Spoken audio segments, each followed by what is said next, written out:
ಮುನ್ನಡೆ ಏನು ಅಂತ ಇಷ್ಟು ದಿನ ಚರ್ಚೆ ಆಗಿದ್ದೇ ಬಂತು. ಪಕ್ಷೇತರ ಅಭ್ಯರ್ಥಿಯಾಗಿ ಸ್ಪರ್ಧೆ ಮಾಡ್ತಾರೆ, ಅದೆಲ್ಲದಕ್ಕೂ ಫುಲ್ ಸ್ಟಾಪ್ ಬಿದ್ದ ಬಳಿಕ ಈಗ ಕುಮಾರಸ್ವಾಮಿ ಅವರ ಪರವಾಗಿ ಅವರು ಮತ ಪ್ರಚಾರದಲ್ಲಿ ಭಾಗಿಯಾಗ್ತಾರ ಅನ್ನುವಂತಹ ಪ್ರಶ್ನೆಗೆ ಇಲ್ಲ ಅನ್ನುವಂತಹ ಉತ್ತರ ಸಿಗ್ತಾ ಇದೆ. ಸುಮಲತಾ ಅವರು ದೂರ ಮೈತ್ರಿ ಅಭ್ಯರ್ಥಿ HD ಕುಮಾರಸ್ವಾಮಿ ಪರವಾಗಿ ನಿಲ್ಲಲ್ವಂತೆ ಗೌಡ್ತಿ. ಕುಮಾರಸ್ವಾಮಿ ಹೆಸರೇಳಿ ಮತ ಕೇಳಲ್ಲ ರೆಬಲ್ ಲೇಡಿ. ಮಂಡ್ಯದಲ್ಲಿ ಈ ತನಕ ಪ್ರಚಾರ ಮಾಡಿಲ್ಲ ಸುಮಲತಾ ಅವರು. ಬಿಜೆಪಿ ಸೇರಿದ ಬಳಿಕವೂ ಕೂಡ ಸುಮಲತಾ ಅವರ ನಡೆ ನಿಗೂಢವಾಗಿದೆ. ಮತ್ತೊಂದೆಡೆ ಕಾಂಗ್ರೆಸ್ ಪರ ದರ್ಶನ್ ಪ್ರಚಾರ ಮಾಡೋದಕ್ಕೆ ಇವತ್ತು ಆಗಮಿಸ್ತಾ ಇದ್ದಾರೆ. ಇವತ್ತು ಸ್ಟಾರ್ ಚಂದ್ರು ಪರ ದರ್ಶನ್ ಅವರ ಪ್ರಚಾರ ಇರುತ್ತೆ.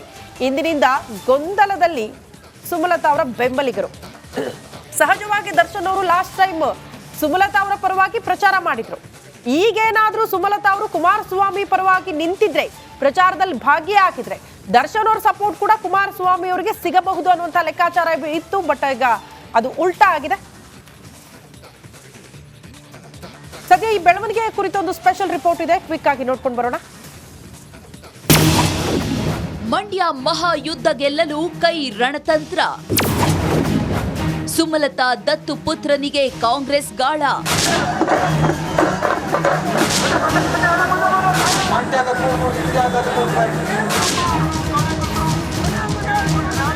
ಕಳೆದ ಬಾರಿಯಂತೆ ಈ ಬಾರಿಯೂ ಮಂಡ್ಯ ಲೋಕಸಭಾ ಕ್ಷೇತ್ರ ಜೋರಾಗಿಯೇ ಸದ್ದು ಮಾಡ್ತಿದೆ.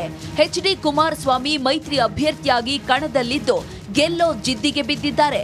ಆದ್ರೆ ಕಾಂಗ್ರೆಸ್ ಜೆಡಿಎಸ್ ಭದ್ರಕೋಟೆಯಲ್ಲೇ ದಳಪತಿಗೆ ಶಾಕ್ ನೀಡಲು ರಣತಂತ್ರ ಹೆಣೆಯುತ್ತಿದೆ. ನಟ ದರ್ಶನ್ ಮೂಲಕ ದಳಪತಿಗೆ ಡಿಚ್ಚಿ. ಹೌದು, ಕಳೆದ ಚುನಾವಣೆಯಲ್ಲಿ ಸುಮಲತಾಗೆ ಬೆನ್ನೆಲುಬಾಗಿ ನಿಂತಿದ್ದ ನಟ ದರ್ಶನ್ ಈ ಬಾರಿ ಕಾಂಗ್ರೆಸ್ ಕೈ ಹಿಡಿದಿದ್ದಾರೆ. ಅತ್ತ ಸುಮಲತಾ ಬಿಜೆಪಿಗೆ ಬೆಂಬಲ ನೀಡಿದ್ರೆ, ಇಂದು ಕೈ ಅಭ್ಯರ್ಥಿ ಸ್ಟಾರ್ ಚಂದ್ರು ಪರ ದರ್ಶನ್ ಇಡೀ ದಿನ ಪ್ರಚಾರ ಮಾಡಲಿದ್ದು, ದಳಪತಿ ಮುಂದೆ ಗಜನನ್ನ ತಂದು ನಿಲ್ಲಿಸಲಾಗಿದೆ. ಇತ್ತ ಮಂಡ್ಯ ನಂದೇ ಎಂದು ಪಟ್ಟು ಹಿಡಿದಿದ್ದ ಸುಮಲತಾ ಟಿಕೆಟ್ ಸಿಗದ ಕಾರಣ ಸೈಲೆಂಟ್ ಆಗಿದ್ದಾರೆ. ಅದರಲ್ಲೂ ಬಿಜೆಪಿ ಸೇರಿದ ಬಳಿಕ ಮಂಡ್ಯದಿಂದ ಸುಮಲತಾ ದೂರ ಆಗಿದ್ದು, ಕುಮಾರಸ್ವಾಮಿ ಪರ ಪ್ರಚಾರಕ್ಕಾಗಿ ಈವರೆಗೂ ಬಾರದೆ ಮಂಡ್ಯ ಮಣ್ಣಲ್ಲಿ ಸಂಚಲನ ಮೂಡಿಸಿದ್ದಾರೆ.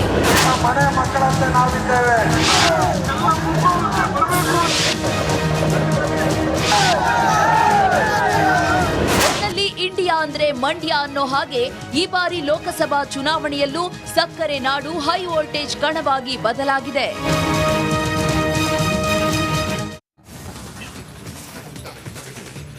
ಬನ್ನಿ ಆನಂದ್, ಬಹಳ ಮುಖ್ಯವಾಗಿ ಹೇಳ್ಬಿಡ್ತೀನಿ ವೀಕ್ಷಕರೇ. ಕಳೆದ ಬಾರಿ ಸುಮಲತಾ ಸ್ಪರ್ಧೆ ಮಾಡಿದ್ರು, ಆಗ ಯಶ್ ಮತ್ತು ದರ್ಶನ್ ದೊಡ್ಡ ಮಟ್ಟದಲ್ಲಿ ಪ್ರಚಾರ ಮಾಡಿದ್ರು. ನಂಬರ್ 1 1,25,876 ಮತಗಳ ಅಂತರದಿಂದ ಸುಮಲತಾ ಗೆದ್ದಿದ್ರು. ಈ ಬಾರಿ ಸ್ಟಾರ್ ಚಂದ್ರು ಜೊತೆ ಒಂದು ಫೋಟೋ ಕಾಣಿಸ್ಕೊಂಡಿತ್ತು ಇತ್ತೀಚೆಗೆ ದರ್ಶನ್ ಅವರದ್ದು. ಆಗ ಅವರನ್ನು ಮರುದಿವಸ ಕೇಳಲಾಯ್ತು ದರ್ಶನ್ ಅವರನ್ನು, ನೀವು ಯಾರ ಪರ ಪ್ರಚಾರ ಮಾಡ್ತೀವಿ? ಅಮ್ಮನ ಬಿಟ್ಟರೆ ಬೇರೆ ಯಾರನ್ನೂ ಪ್ರಚಾರ ಮಾಡಿಲ್ಲ. ಬಹುಶಃ ಆಗಲೂ ಅವ್ರು ಹೇಳಿರ್ಬೋದು, ಅಮ್ಮ ಏನಾದರೂ ನಿಂತರೆ ನಾನು ಅವರ ಪರನೇ ಮಾತಾಡೋದು ನಿಮ್ಮ ಬಗ್ಗೆ ಮಾತಾಡೋದಿಲ್ಲ ಅಂತ, ಅಥವಾ ಪ್ರಚಾರ ಮಾಡೋದಿಲ್ಲ ಅಂತೇಳಿ. ಈಗ ಕುಮಾರಸ್ವಾಮಿ ಆದ ಕಾರಣಕ್ಕಾಗಿ ದರ್ಶನ್ ಅವರು ಬರಬೇಕು ಅಂತ ಏನಿಲ್ಲ, ಅದು ಅವರ ಆಯ್ಕೆ. ಅವರು ಸ್ಟಾರ್ ಚಂದ್ರು ಪರ ಪ್ರಚಾರ ಮಾಡ್ತಾ ಇದ್ದಾರೆ.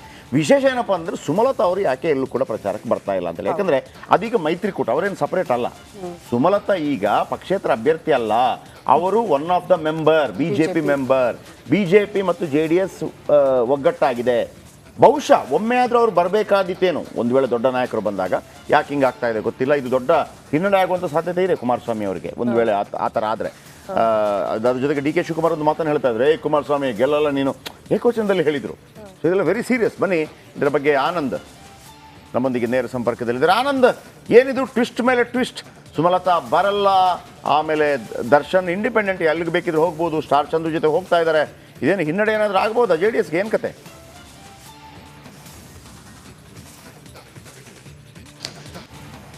ಜಯಪ್ರಕಾಶ್ ಶೆಟ್ಟಿ ಕುಮಾರಸ್ವಾಮಿ ಅವ್ರನ್ನ ಸೋಲಿಸಲೇಬೇಕು ಅಂತ ಹೇಳಿ ಚಲುವರಾಯಸ್ವಾಮಿ ಅವರ ನೇತೃತ್ವದಲ್ಲಿ ಕಾಂಗ್ರೆಸ್ ಪಡೆ ತಂತ್ರಗಾರಿಕೆಗಳ ಮೇಲೆ ತಂತ್ರಗಾರಿಕೆಯನ್ನು ಮಾಡ್ತಾ ಇದೆ. ಅದರಲ್ಲೂ ಕೂಡ ಯುವ ಪಡೆಯನ್ನ ಸೆಳೆಯೋ ನಿಟ್ಟಿನಲ್ಲಿ ದರ್ಶನ್ ಅವರನ್ನ ಇವತ್ತಿನಿಂದ ಅಖಾಡಕ್ಕೆ ಇಳಿಸ್ತಾ ಇರುವಂಥದ್ದು. ಇವತ್ತಿನಿಂದ ಒಂದೆರಡು ದಿವಸ ಪ್ರಚಾರ ಮಾಡುವುದಕ್ಕೆ ದರ್ಶನ್ ಅವರು ಬರ್ತಾ ಇದ್ದಾರೆ. ಇವತ್ತು ಮಳವಳ್ಳಿ ವಿಧಾನಸಭಾ ಕ್ಷೇತ್ರದ 16 ಹಳ್ಳಿಗಳಲ್ಲಿ ದರ್ಶನ್ ಅವರು ರೋಡ್ ಶೋ ಮಾಡ್ತಾರೆ. ಆ ಮೂಲಕ ಸ್ಟಾರ್ ಚಂದ್ರು ಅವರ ಪರವಾಗಿ ಅಬ್ಬರದ ಪ್ರಚಾರವನ್ನ ಮಾಡ್ತಾರೆ. ಇಲ್ಲಿ ಗಮನಿಸಬೇಕಾಗಿದ್ದ ವಿಚಾರ ಏನು ಅಂದ್ರೆ, ಸುಮಲತಾ ಅವರು ಬಿಜೆಪಿಗೆ ಸೇರಿ ಸುಮಾರು 15 ದಿವಸ ಆಗ್ತಾ ಇದೆ, ಆದ್ರೆ ಇದುವರೆಗೂ ಕೂಡ ಮಂಡ್ಯಗೆ ಬಂದಿಲ್ಲ. ಮೊನ್ನೆ ಮೋದಿ ಅವರ ಕಾರ್ಯಕ್ರಮದಲ್ಲಿ ಮೈಸೂರಿನಲ್ಲಿ ಕಾಣಿಸ್ಕೊಂಡಿದ್ರು, ಆದ್ರೆ ಅಲ್ಲಿ ಕುಮಾರಸ್ವಾಮಿ ಅವರ ಪರವಾಗಿ ಅಂದ್ರೆ ಹೆಸರು ಹೇಳಿ, ಕುಮಾರಸ್ವಾಮಿ ಅವರ ಹೆಸರು ಹೇಳಿ ಮತವನ್ನ ಕೇಳಲಿಲ್ಲ. NDA ಅಭ್ಯರ್ಥಿಗಳನ್ನ ಗೆಲ್ಸಿ ಅಂತ ಅಷ್ಟೇ ಹೇಳಿದ್ರು.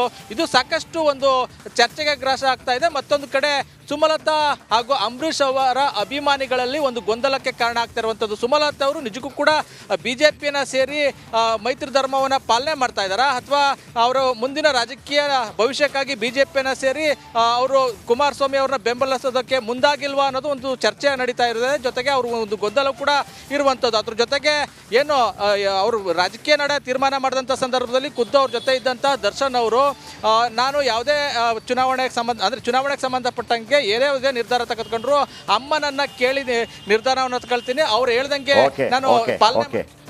ವೆರಿ ವೆರಿ ವೆರಿ ಸೆನ್ಸಿಟಿವ್ ಆಗ್ತಾ ಇದೆ ಮಂಡ್ಯ, ನನ್ನ ಪ್ರಕಾರ ವೆರಿ ವೆರಿ ಸೆನ್ಸಿಟಿವ್ ಆಗ್ತಾ ಇದೆ. ಸುಮಲತಾ ಪ್ರಚಾರ ಮಾಡಲೇಬೇಕಾಗುತ್ತೆ. ಬಿಜೆಪಿ ಹೈಕಮಾಂಡ್ ಸೈಲೆಂಟ್ ಆಗ್ಬಿಡುತ್ತಾ ಅಂತ ಅವ್ರು ಆರ್ಡರ್ ಮಾಡಿದ್ರೆ ಅವ್ರು ಹೋಗ್ಲೇಬೇಕಾಗುತ್ತೆ. ಅಲ್ಲ, ನೀವು ಮೊದಲೇ ಡಿಸೈಡ್ ಮಾಡಬೇಕಿತ್ತು. ಸುಮಲತಾ ಅವರು ನೀವು ಪಕ್ಷೇತರವಾಗಿ ಇರಬೇಕಾಗಿತ್ತು, ಬಿಜೆಪಿ ಸೇರ್ಬೇಕಾಗಿಲ್ಲ. ನೋಡಿ, ನೀವು ಎಷ್ಟೇ ಪವರ್ಫುಲ್ ಆಗಿರಿ, ಸಂಘಟನೆ ಮುಂದೆ ನೀವು ಸಣ್ಣದೇ. ಎಷ್ಟೇ ಪವರ್ಫುಲ್ ಆಗಿರಿ ನೀವು ಸಂಘಟನೆ. ಈಗ 2014 ಅಲ್ಲಿ ಕಾರ್ಯಕಾರಿಣಿ ಆಗುತ್ತೆ ಬಿಜೆಪಿ, LK ಅಡ್ವಾಣಿ ಅವರನ್ನೇ ಪ್ರಧಾನಮಂತ್ರಿ ಅಭ್ಯರ್ಥಿ ಮಾಡ್ತಾರಂತಿತ್ತು. ಬಟ್ ಸಂಘ ಇರ್ಬೋದು ಅಥವಾ ಸಂಘಟನೆ ಇರ್ಬೋದು, ಮೋದಿ ಅವರನ್ನ ಆಯ್ಕೆ ಮಾಡುತ್ತೆ. ಆಗ ರೆಬೆಲ್ ಆಗೋಕ್ಕಾಗಲ್ಲ ಯಾರಿಗೆ, ಅಡ್ವಾಣಿ ಅವರಿಗೆ. ಪಕ್ಷ ಹೇಳಿದ್ದನ್ನು ಕೇಳಬೇಕಾಗತ್ತೆ. 2000ನೇ ಇಸ್ವಿಯಲ್ಲಿ ಎಲ್ಲೋ ಕೆಲಸ ಮಾಡ್ತಾ ಇದ್ರು ರಾಜೇಶ್ ಪೈಲಟ್ ಅವರ ಕ್ಯಾಮ್ರಾಮನ್. ರಾಜೇಶ್ ಪೈಲಟ್ ಅವರು ತೀರ್ಕೊಳ್ತಾರೆ. ಆಗ ಅವರ ಕ್ಯಾಮರಾಮನ್ ಅವರ ಯಾವುದೋ ಅಂತ್ಯಕ್ರಿಯೆಯಲ್ಲಿ, ಎಲ್ಲರೂ ರಾಜೇಶ್ ಪೈಲಟ್ ಅವರ ಅಂತ್ಯಕ್ರಿಯೆಯಲ್ಲಿ ಪಾಲ್ಗೊಂಡಿದ್ರೆ, ನರೇಂದ್ರ ಮೋದಿ ಅವರು ರಾಜೇಶ್ ಪೈಲಟ್ ಅವ್ರ ಜೊತೆ ಒಬ್ಬ ಕ್ಯಾಮರಾಮನ್ ಸತ್ತೋಗಿರ್ತಾನೆ, ಅವರ ಅಂತ್ಯಕ್ರಿಯೆಯಲ್ಲಿ ಪಾಲ್ಗೊಂಡಿರ್ತಾರೆ. ಆಗ ಅವ್ರಿಗೆ ಫೋನ್ ಬರುತ್ತೆ ವಾಜಪೇಯಿ ಅವರಿಂದ, ಬಾ ನೀನು ಗುಜರಾತ್ಗೆ ನೀನು ಮುಖ್ಯಮಂತ್ರಿ ಆಗು ಅಂತೇಳಿ. ಎಲ್ಲಿಂದಲೋ ಇದ್ದವರು 50ನೇ ವರ್ಷಕ್ಕೆ ಬಂದು ಬಂದು ಅಲ್ಲಿ ಮುಖ್ಯಮಂತ್ರಿ ಆಗ್ತಾರೆ. ಯಾಕಂದರೆ ನೀವು ಸಂಘಟನೆ ಮಾತನ್ನು ಕೇಳಬೇಕಾಗತ್ತೆ. ಇಲ್ಲಿ ಸಂಘ ಅಂತ ನಾನು ಹೇಳ್ತೀನಿ, ಸಂಘಟನೆ ಮಾತನ್ನು. ಯಾವಾಗ ಸುಮಲತಾ BJP ಜಾಯಿನ್ ಆದರೂ ಅವರು part of BJP, not independent ಆಗಿದ್ದಾಗ ಇವರು ಹೇಳಿದ್ದೇ ಫೈನಲ್ಲು. ಈಗ ಪಕ್ಷ ಹೇಳಿದ್ದು ಫೈನಲ್, ಹೈಕಮಾಂಡ್ ಹೇಳಿದ್ದು ಫೈನಲ್ಲು. ಹಾಗಾಗಿ ಅವರು ಬರಲೇಬೇಕಾಗತ್ತೆ. ಅಥವಾ ಕೆಲವು ರೆಸ್ಟ್ರಿಕ್ಷನ್ ಇರ್ಬೋದು. ಇಲ್ಲ, ದೊಡ್ಡ ನಾಯಕರು ಬಂದಾಗ ಮಾತ್ರ ಬರ್ತೀನಿ, ಹಂಗಾದ್ರೂ ಬರಬೇಕಾಗತ್ತೆ. ಇಲ್ಲ ಅಂತಂದ್ರೆ ಇದು ಒಂದು ರೀತಿಯಲ್ಲಿ ರಾಂಗ್ ಮೈತ್ರಿ ಆಗ್ಬಿಡುತ್ತೆ, ಬೇರೆ ಮೆಸೇಜ್ ಕೊಡುತ್ತೆ ಅಂತ. ಮುಂದೆ ಕಾಂಗ್ರೆಸ್ ಮತ್ತು ದೋಸ್ತಿಗಳ ಪಾಲಿಗೆ ಮಂಡ್ಯ ಲೋಕ ಅಖಾಡ ಪ್ರತಿಷ್ಠೆಯ ಕಣವಾಗ್ಬಿಟ್ಟಿದೆ. ಹೀಗಾಗಿ ಜೆಡಿಎಸ್ ಭದ್ರಕೋಟೆಗೆ ಲಗ್ಗೆ ಇಟ್ಟ ರಾಹುಲ್ ಗಾಂಧಿ ಭರ್ಜರಿ ಮತಬೇಟೆ ನಡೆಸಿದ್ದಾರೆ. ಈಗ ನಟ ದರ್ಶನ್ ಅವರ ಎಂಟ್ರಿ ಕೂಡ ಆಗ್ತಾ ಇದೆ. ಈ ಕುರಿತ ಸ್ಪೆಷಲ್ ರಿಪೋರ್ಟ್ ಇಲ್ಲಿದೆ.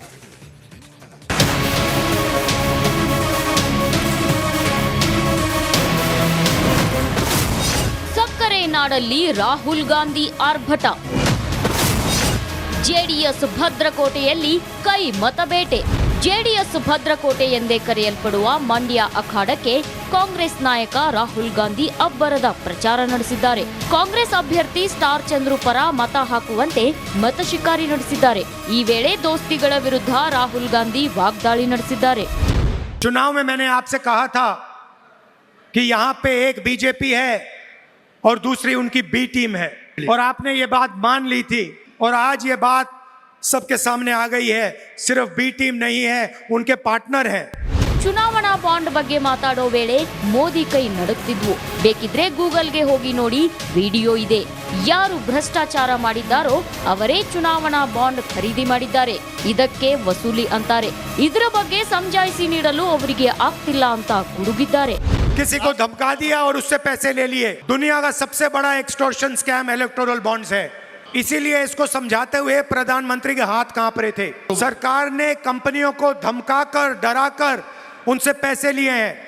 ಮಂಡ್ಯ ಕ್ಷೇತ್ರದಲ್ಲಿ ಚುನಾವಣಾ ಕಾವು ಜೋರಾಗಿದ್ದು ಕಾಂಗ್ರೆಸ್ ನಾಯಕರು ಮತ ಶಿಕಾರಿ ನಡೆಸಿದ್ದಾರೆ. ಇದೀಗ ಎಲ್ಲರ ಚಿತ್ತ ಮಂಡ್ಯದತ್ತ ನೆಟ್ಟಿದೆ. ಇವೆಲ್ಲದರ ಮಧ್ಯೆ ಮತದಾರರ ಒಲವು ಯಾರ ಮೇಲಿದೆ ಅನ್ನೋದು ರಿಸಲ್ಟ್ ಬಳಿಕ ಗೊತ್ತಾಗಲಿದೆ. ಬಸವರಾಜ್ ಚರಂತಿಮಠ, ರಿಪಬ್ಲಿಕ್ ಕನ್ನಡ, ಮಂಡ್ಯ. ಓಕೆ, ನಿನ್ನೆ ಇದು ರಾಹುಲ್ ಗಾಂಧಿ ಹೇಳಿರುವಂಥ ಮಾತು, ಎಲೆಕ್ಟ್ರಲ್ ಬಾಂಡ್ ಇದು ದೊಡ್ಡ ಒಂದು ರೀತಿಯಲ್ಲಿ ಎಕ್ಸ್ಟಾರ್ಷನ್ ಅಂತ ಹೇಳಿದ್ದಾರೆ. ಅಂದರೆ ಇದೊಂದು ರೀತಿಯಲ್ಲಿ ಹಪ್ತಾ ವಸೂಲಿ ಥರ ಅಂತ. ಇವತ್ತಿನ ಕರ್ನಾಟಕ ಪ್ರೈಮ್ ಟೈಮ್ನಲ್ಲಿ 9 ಗಂಟೆಗೆ ನಾನು ಜನರನ್ನು ಹೋಗಿ ಕೇಳ್ತೀನಿ, ಇದು ನಿಜವಾಗ್ಲೂ ದುಡ್ಡು ಹೊಡೆದಿದೆಯಾ, ದುಡ್ಡು ಹೊಡೆಯಲ್ಪಟ್ಟಿದೆ ಇದರಲ್ಲಿ, ಮೋಸ ಆಗಿದೆಯಾ ಅಥವಾ IT ED ರೇಡ್ ಅಂತಂದ್ಬಿಟ್ಟು ದುಡ್ಡನ್ನು ಎತ್ತಲಾಗಿದೆಯಾ? ಜನ ಏನು ಹೇಳ್ತಾರೆ 9 ಗಂಟೆ ಕರ್ನಾಟಕ ಪ್ರೈಮ್ ಟೈಮ್ನಲ್ಲಿ ನಿಮಗೆ ಹೇಳ್ತೀನಿ. ಇದರ